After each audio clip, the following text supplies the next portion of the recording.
Saat ketinggian menjadi tempat curahan rasa. Pengawasan surau Fisabilillah di Kemti. Itu sebelum tua semua dulu Pak Pusdaka. Berikan keteguhan jiwa yang berisi religi, menjadi dakwah kehidupan fana. Sahabat Kongco arek nan sehati, selalu memberikan warna indah, mengukir cakrawala kebesaran ilahi.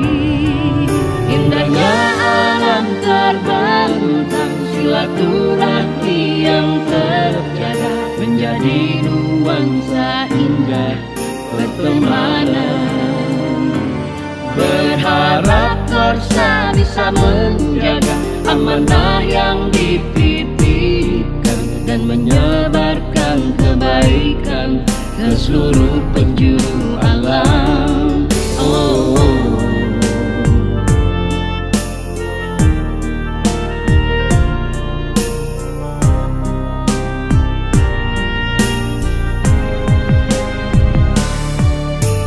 Ya, inilah dakwah kami dalam menerjemahkan kehidupan, sukacita dalam memberi dan berbagi.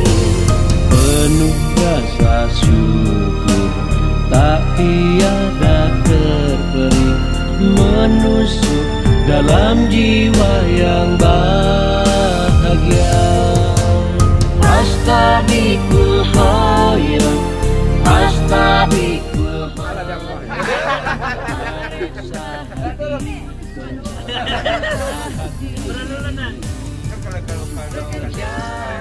dengan hati berserah diri pada Ilahi, luruskan niat, mantapkan hati. Penuh rasa syukur, tak tiada terperi, menusuk dalam jiwa yang bahagia. Bekerja